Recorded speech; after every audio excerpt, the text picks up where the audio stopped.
Once upon a time, the lands of England used to be ruled by a just king named King Richard. There also lived a man by the name of Hugh Fitzo. He had a son named Robin. Hugh Fitzo was a master bowman, and he taught his son everything about archery. Hugh Fitzo was famous throughout England for his archery skills. When the king set out for war, the country was ruled by Prince John and the greedy and evil Sheriff of Nottingham. And with the king away, he laid excessive taxes on the people and took all their money, leaving them poor. And soon, Robin's father shared the same fate, as his estates were seized by the evil sheriff. One day, there was a great archery tournament at Nottingham. Master Robin, who was at the age 18, decided to compete in the tournament as his dreams of winning the first prize tickled his imagination. As he was on his way to the archery tournament in Nottingham, Robin saw a group of knights in Sherwood Forest. They were eating, laughing, and celebrating. They stopped him in his tracks and asked him about his destination. "I'm on my path to the shooting competition in Nottingham Town," Robin said. The knights giggled. "You youth, pauper peasant, give you 50 silver coins to target that deer over there." One knight spoke loudly. Instantly, Robin took aim, shot the deer and hit it. The knights jumped to their feet and yelled, "You are now enemy of the state, for you have killed one of the king's deer."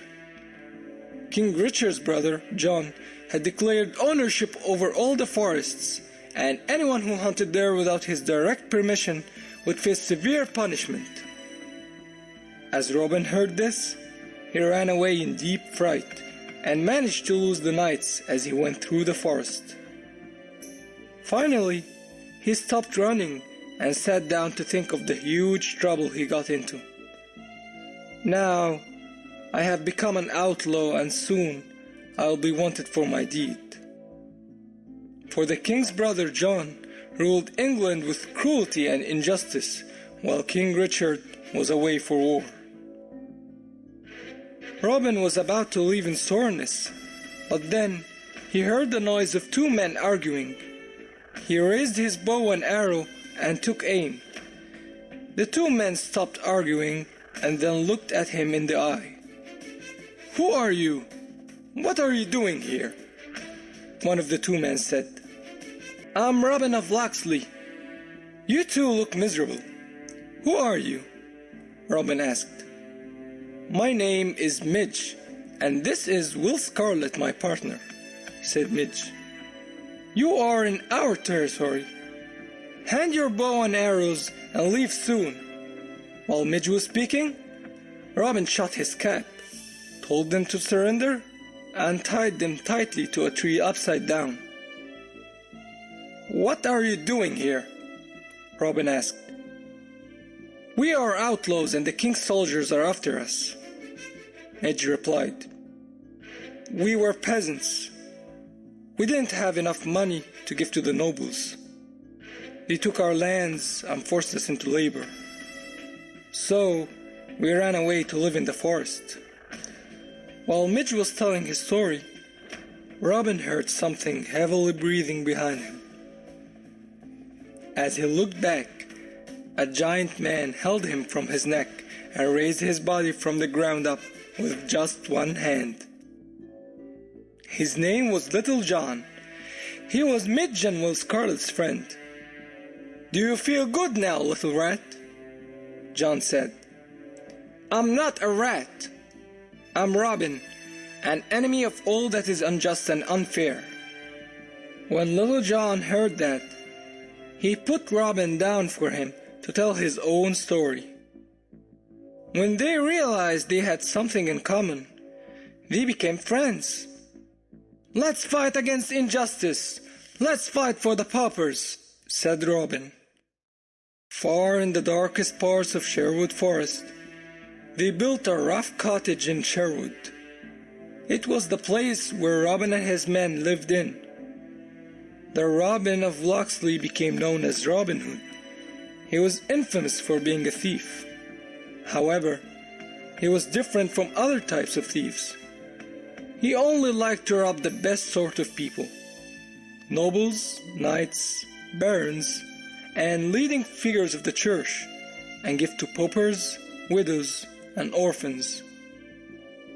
One day, their hunting went well, so Robin Hood and his men were looking forward to a fine dinner.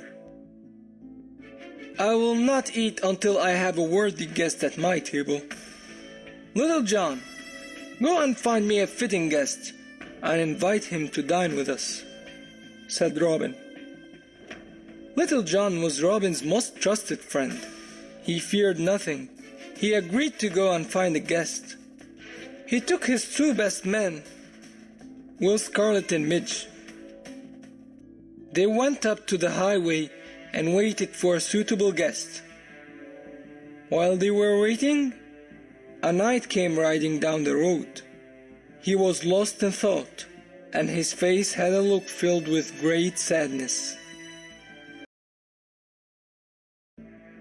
The three men jumped out and pointed their arrows at his chest.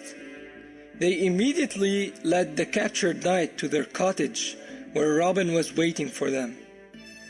Robin asked the knight for why he looked so sad.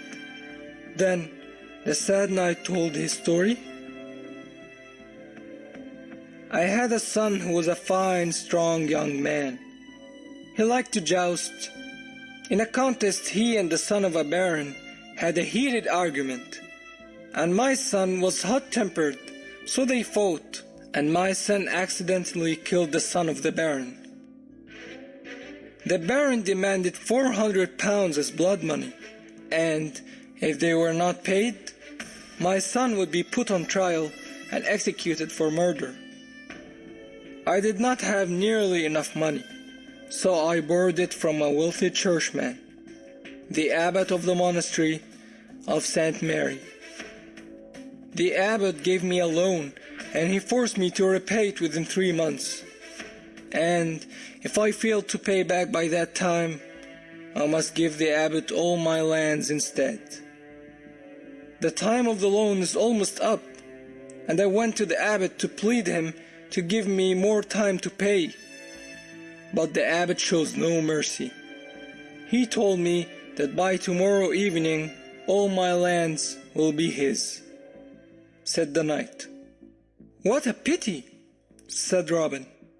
"I shall give you a loan of 400 pounds, and you shall pay back the abbot." The next day at the monastery of St. Mary, a monk spoke to the abbot. "Your Grace, today the knight must repay his debt or forfeit his lands." "He will surely forfeit, for I do not think he can get 400 pounds in such a short time," replied the abbot. The knight and Little John arrived at the monastery with poor clothes and asked to see the abbot. Inside the main hall, the knight greeted the abbot. The abbot did not reply, but said straight out, "Well, have you brought my money?" "Not 1 penny, your grace," replied the knight. "Then why did you come? To waste his grace's time like this? Your lands are lost. Go away," said the monk. "I came to ask for mercy and more time to pay," said the knight. "You shall not have 1 more minute," said the abbot. "Your lands are mine. Be off." The knight begged the abbot, "Show mercy, for I am broke and need help." But the abbot squalled and expelled him. "Out of here, you penniless knight! Out of my hole!" he shouted. "I am no penniless knight," replied the knight. Then he opened his bag and dropped the gold onto the floor. "If you had shown me mercy, I would have repaid your debt and served you faithfully. Now get me the papers of my land." The abbot handed him his papers with great pettishness, for he thought it was worth way more than 400 pounds in gold. A year later, the knight decided to repay the 400 pounds he borrowed to Robin Hood. He also made him some arrows to show his gratitude. While he was on his way there, he watched a wrestling match between the son of a nobleman and a peasant. The peasant was so strong, he defeated the nobleman's son easily. He claimed his prize, a pound in gold, but the nobleman would not pay. Instead, the judge of that contest drew his sword and threatened to kill the peasant for what he perceived as impudence. Seeing this, the knight rode to the peasant and said, "Follow me, brave man, and I will take you to join Robin Hood and his men." The peasant instantly agreed, for he knew that if he did not, the nobleman would have revenge on him later. As the knight arrived to Sherwood, he explained what took him so long and explained the situation to Robin Hood. Robin said, "Gentle knight, consider the 400 pounds a gift, for I will not accept a penny from a man who stands up for justice." "Then take these," said the knight, and he gave Robin 100 arrows with peacock feathers. Robin Hood accepted the knight's gift. The knight then offered the peasant to become one of his men. "Do you want to join us, young peasant?"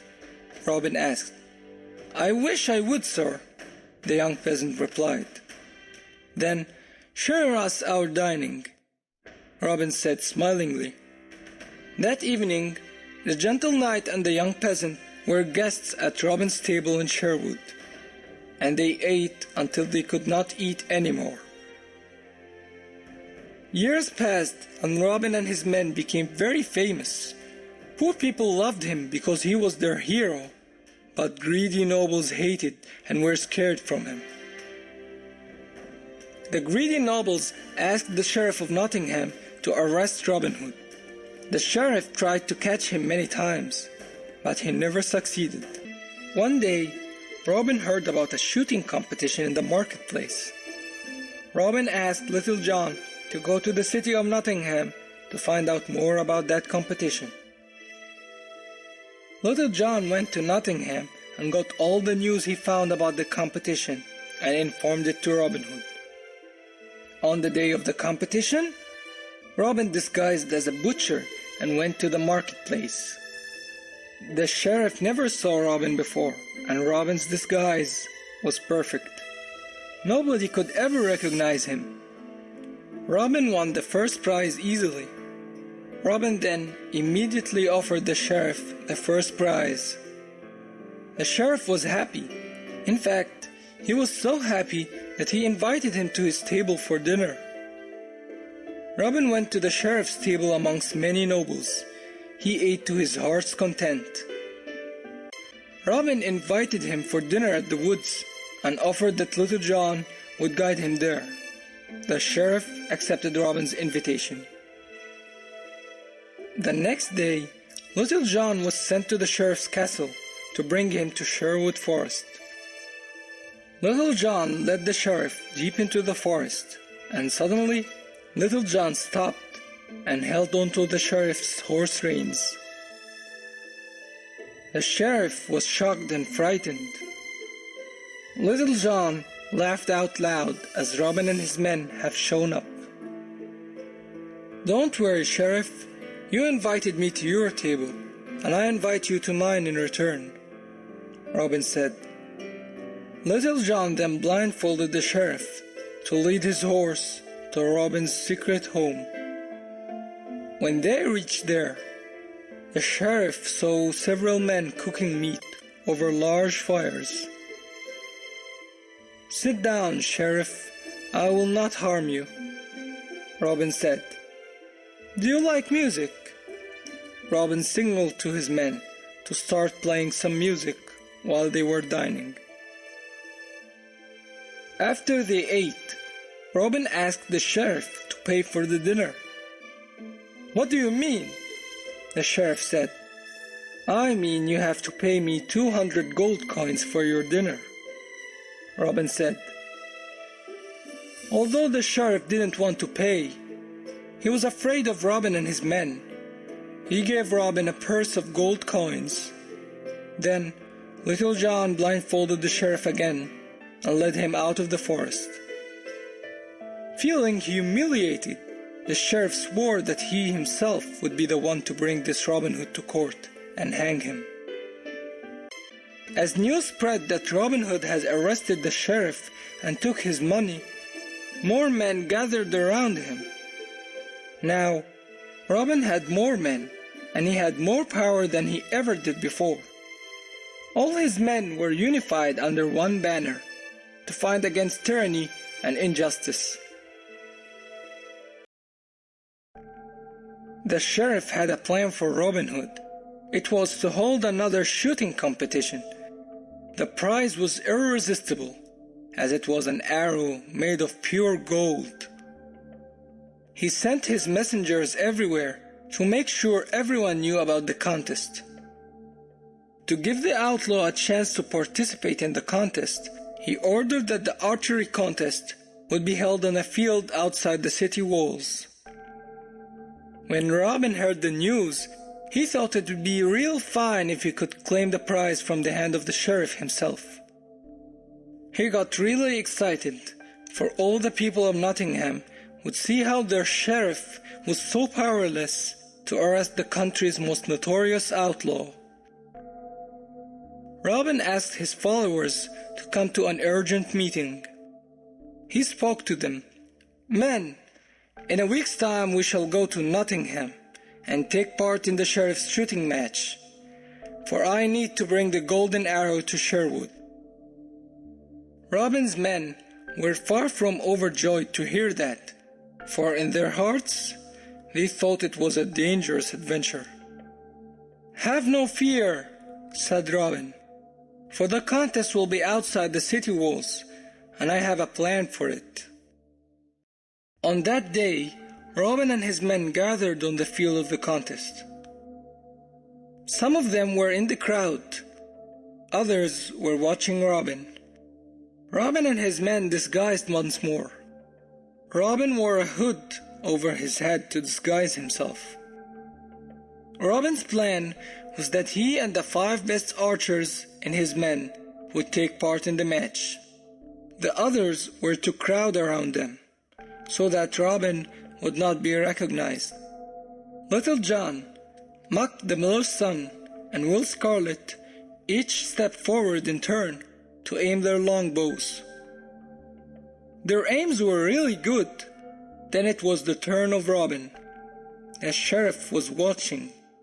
He was very confident that Robin was amongst the participants, and he immediately recognized him from the way he walked. He smiled and said to himself, "This is my chance to get him. I'll hang him in front of the people." Robin took his turn, and right away he split the furthest post with his arrow. Nobody else could make such a shot from such a great distance. The crowd immediately cheered. The contest had ended, and Robin won. Robin approached the sheriff to claim his prize. He took the golden arrow, then held it above his head. While Robin was still holding up the prize, a horn was blown, and the sheriff's men began to surround Robin. Robin's men were ready for the battle, for they surrounded the sheriff's men and shot them. As Robin's men were better at archery, many of the sheriff's men fell dead.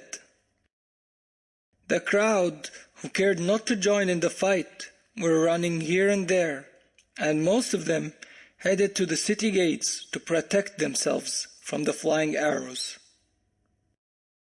Little John got injured in the knee, and he was unable to stay standing. "Robin," he called out, "I have served you well. Do not let me fall into the hands of the sheriff while I still breathe. Take my sword and strike my head. Kill me fast." But Robin replied, "I would not let you be slain for all the gold in England, even if it were laid out before me." Robin ordered his men to save Little John. Muck the miller's son and two other men headed directly to Little John while Robin was using his sharpshooting skills to protect them. All of Robin Hood's men were gathering as the sheriff's men were in a bad shape. Robin Hood's men went directly to the castle of the good knight, whom Robin had helped before. When the knight saw Robin's army, he immediately ordered the guards to lower the drawbridge and open all the gates to allow Robin's men to get in. Once they were inside, the knight ordered his guards to raise the drawbridge and shut all the gates. The sheriff gathered the rest of his men and surrounded the castle, but they were not strong enough to break their way in. After a while, the sheriff himself stood in front of the gate to negotiate the surrender of Robin's men. The knight stood on the walls to hear what the sheriff is saying. "Knight, you are now a traitor to the king, as you are keeping his enemies safe. Surrender them to me, and I swear I'll never tell the king," the sheriff cried. The knight replied, "And I swear to God that I will protect Robin Hood and keep his men safe, as long as I still breathe." When the sheriff heard this, he threatened again that he would depart for London to speak to the king himself. And soon he did, where he departed for London and was granted a meeting with King Richard himself, who came back from war. The king heard the story of his own knights protecting criminals and outlaws. "You gather the best archers in the whole kingdom, Sheriff. I shall be in Nottingham within 2 weeks, and I shall hang them all with my bare hands. As for Robin Hood, I'm curious to know how one man can break so many laws in such a short time," the king said.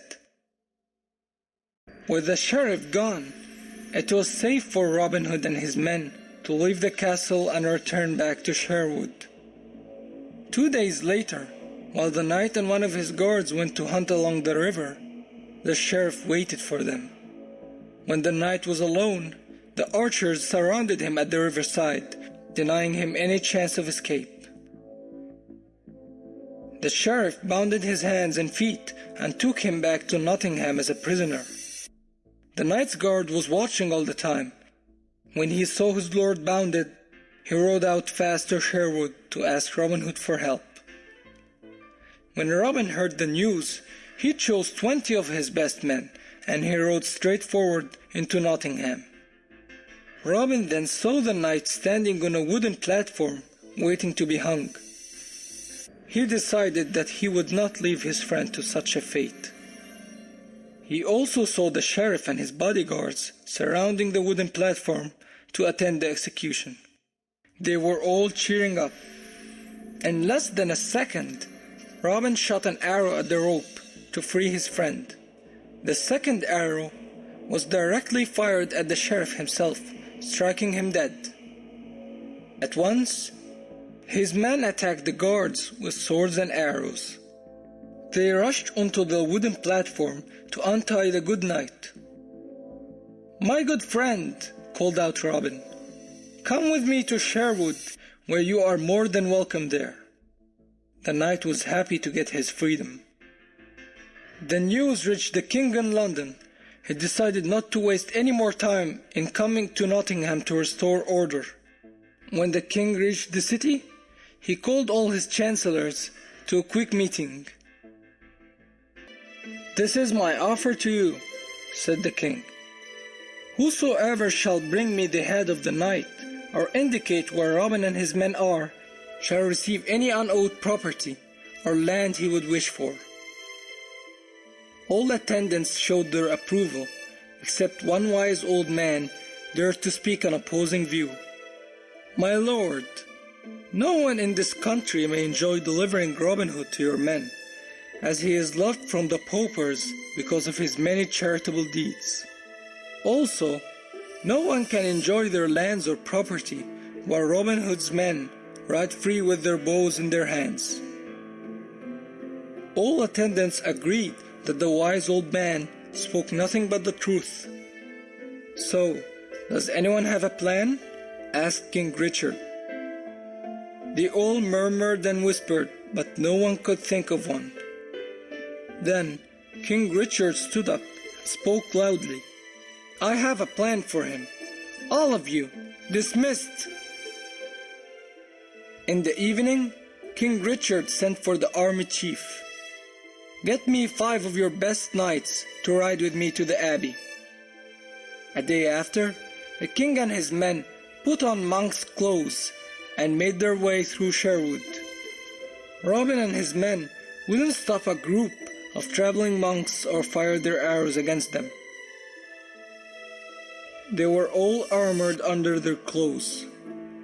The sleight plan worked perfectly, as when they arrived Sherwood, Robin Hood's men were waiting for them. Robin's men brought the king together with the 5 knights to their leader under a Sherwood tree. "Give a charity," Robin ordered the abbot. "I'm only carrying 40 pounds, the king in disguise replied. "For I have been in Nottingham last week, and I have spent so much gold entertaining the king," he continued. Robin took all the 40 pounds, then he divided them. "Half for the pauper, and the other half for your spending. We shall meet another day," he said. The king wondered, how can an outlaw endanger his own life for the pauper? Then he replied with an invitation to Robin to come and dine with him in Nottingham. Robin admired his spirit and replied, "Indeed I will, but for now, Sir Abbot, stay a while and dine with us." Suddenly, a stranger came over. Everybody was ready to shoot, but then Robin ordered his men to shield their swords and lay down their bows. "Who are you and what do you want, pal?" Robin asked. "I'm a stranger.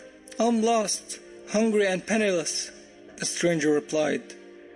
"I just need some food and I will find my path." At once, Robin ordered food for the man and heard his story. Robin gave the man a purse full of money and told him to have a rest. King Richard saw what Robin did for the man. Then he directly asked Robin, "What makes an outlaw endanger his own life for strangers?" "Justice. For all what we need is justice and freedom," Robin said. "Prince John and his subordinates were greedy enough to rob people's right to live, Abbot."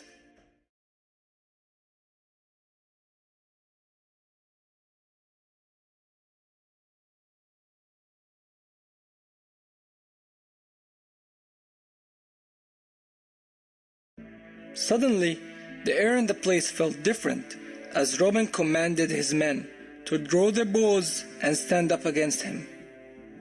"Don't you know how Prince John and his family ruled the kingdom?" shouted Robin. "Who are you, and why do you ask such questions? You look familiar to me," he continued. "Are you an eye of Prince John?"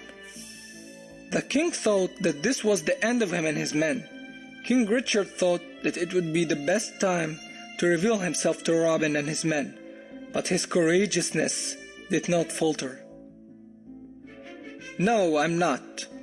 I'm a trespasser. I was at King Richard's service, but as he has gone to war, I induced myself to monastery," King Richard said. King Richard. He was a good man. If he didn't leave his place for war, we wouldn't be here right now, Robin said with great sorrow. The king was very satisfied that they were not outlaws out of choice, but forced out of a necessity. They still were good folks. All what they needed was justice. So, King Richard decided to reveal himself. The king took off his hood. "I am King Richard." Robin and his men were shocked.